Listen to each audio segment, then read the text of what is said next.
Estamos iniciando o terceiro e último bloco da entrevista com o professor Antônio Marmo. Professor Antônio Marmo, meu caro amigo Marminho, colocado assim como você colocou no segundo bloco, que o aspecto legal, que a responsabilidade, que isso e aquilo, como se as coisas acontecessem dentro de critérios tão claros, tão insofismáveis, tão líquidos e certos, e nada fosse como de fato é, uma coisa meio nebulosa, meio cinzenta, que a gente nunca tem a possibilidade de penetrar profundamente. E é dentro dessa realidade brasileira que eu pergunto para você: você acha mesmo que haverá mesmo toda a boa vontade realmente em atender os prefeitos do PSDB, sabendo que esse prefeito do PSDB comete coisas até do tipo como você verificou, que outro dia ele refez a autorização, ele autorizou. Mas outro dia o prefeito negou, a prefeitura negou a participação do Sindicato dos Metalúrgicos na Avenida do Povo no dia 1º de maio. Houve uma negativa do uso da Avenida do Povo para a festividade. Agora voltaram atrás e está autorizado. Mas com essa disposição tão de má vontade, você acha que o governo federal vai ter uma boa vontade? Mas aí que tá. O senhor está entrando dentro da minha linha. Quer dizer, se ele conseguir reduzir o custo da folha de pagamento, ele supera uma das dificuldades legais para obter a destinação dos recursos que muitas vezes são decididos por funcionários de carreira com base em critérios técnicos. Agora, os problemas legais da Prefeitura de Taubaté não se resumem à folha de pagamento. Há vários problemas legais rodeando essa administração. Não são fáceis, eu não vou dizer. Veja bem, eu não estou dizendo aqui que o presidente Dilma é culpado, eu não estou dizendo aqui que o governador do estado, que é o Alckmin, né? Às vezes eu digo Serra, não seja culpado de algum crime, nem estou dizendo que o prefeito seja culpado de algum crime. Estou dizendo que existem questões legais cercando o atual governo, tá? Que precisam ser resolvidas e esclarecidas. A começar pelo financiamento da campanha dele, que foi questionado. Nós estamos pagando uma multa eleitoral, nós do PSOL, por termos questionado o financiamento da campanha dele. Tá? Se ele não resolve esses problemas, sim, o governo federal tem argumentos técnicos para negar recursos para Taubaté. Isso é óbvio. Então, mas acontece que as pessoas, tendo as suas inclinações políticas, as suas simpatias ou antipatias, elas não vão nunca dizer que estamos destinando recursos para tal município com base na minha preferência partidária. Ninguém vai dizer isso. Ninguém vai dizer, claro. Não, as pessoas vão levantar argumentos legais, certo? E é possível que haja destinação até, se ele conseguir superar esses obstáculos, que ele consiga a liberação desses recursos para Taubaté, mas não vai ser assim com essa agilidade, com a mesma boa vontade que, por exemplo, acontece com Carlinhos, por exemplo, o Mercadante, que é o ministro, esteve aí, decidiu, não, nós vamos soltar dinheiro para São José, para escolas de lá, tal, tal. Existe uma boa vontade, né? Existe uma tolerância maior, tal. Agora, no frigir dos ovos, o que conta para os ministérios, para os órgãos técnicos, são esses argumentos, entendeu? Se o Carlinhos, daqui para frente, por exemplo, surgirem problemas legais cercando ali, mesmo com o governo do PT, ele pode ter dificuldade em obter esses recursos. Porque não é só uma lógica que atua. São várias pessoas pensando e elas têm.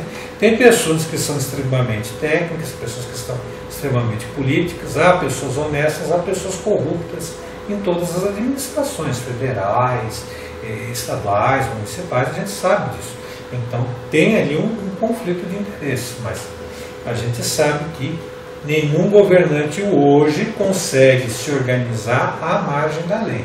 Ele deve se enquadrar dentro da lei, dentro ao máximo possível dentro da lei, e se ele tiver alguma forma de questionamento de alguma lei que ele acha que seja injusta, tal, então ele deve plantear, reivindicar modificações das leis, mas ele não pode ficar à margem da lei, senão não vai ter recurso mesmo, ou se tiver ele vai ter que responder depois penalmente por isso. Por falar em lei, e como nós estamos chegando já ao término do terceiro e último bloco, por falar em lei, você acha que, ao final das contas, a lei prevalecerá, ou a justiça prevalecerá em Taubaté no julgamento sobre o Tijúnior, prefeito, que tem grandes e graves acusações nos processos que estão pendentes?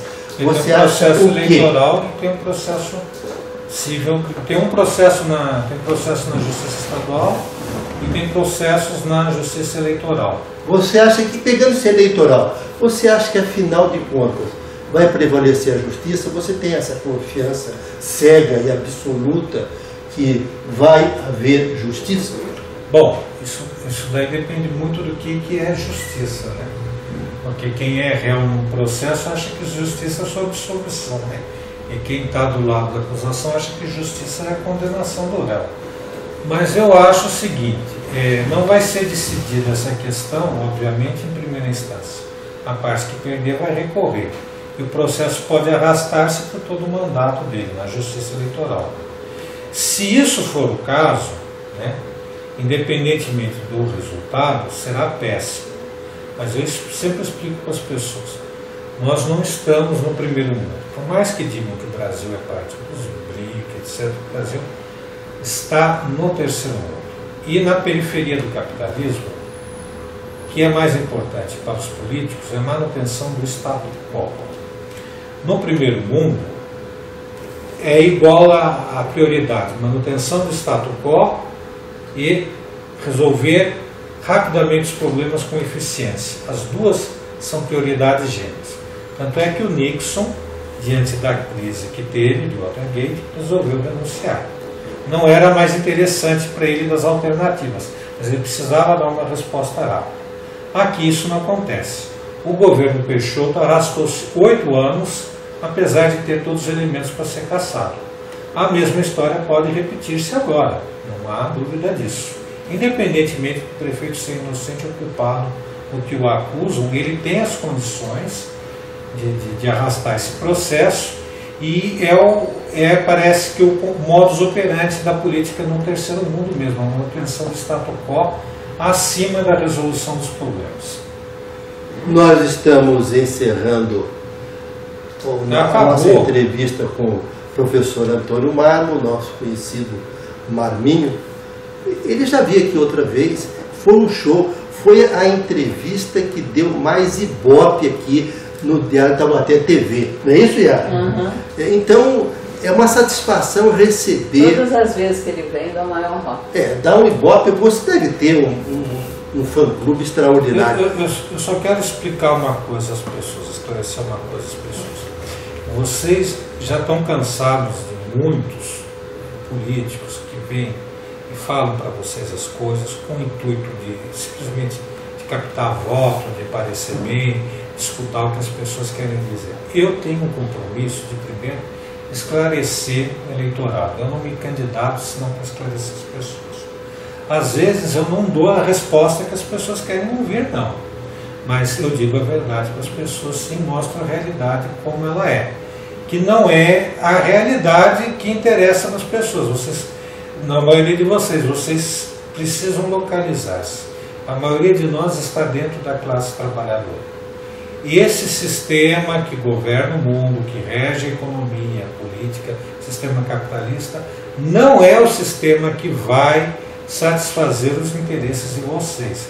Ele é desenhado e funciona para satisfazer os interesses dos 2.000 maiores bilionários do mundo. Quando ele diz vocês, evidentemente ele não está se referindo a mim, pode ter certeza. Eu estou fora desse negócio de vocês, que não é bem o caso. Acho que também ela está fora desse vocês. Vocês são os telespectadores. Esse vocês são os telespectadores, por favor. Mas também não são todos. Essa é uma pequena parte. O senhor não está na classe trabalhadora? Não, eu estou na classe trabalhadora, mas você colocou esse vocês aí de uma forma um pouco depreciativa. Não, não é depreciativo, não. Eu estou dizendo para as pessoas, por favor, localizem-se.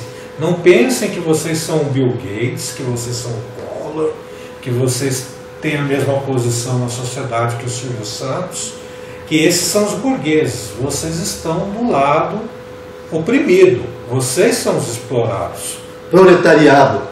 Proletariado, mas mesmo um médico hoje é proletarizado. Lumpesinato, proletariado, Não, os párias da as sociedade. pessoas hoje em dia, até os profissionais de nível superior, são proletarizados sim. E a exploração não quer dizer com o nível de renda que vocês têm. As pessoas que moram na favela já pagam as contas com a miséria delas. Mas vocês que são bem-sucedidos, vocês pagam as faturas todas. É escândalo da Previdência, quem paga são os aposentados.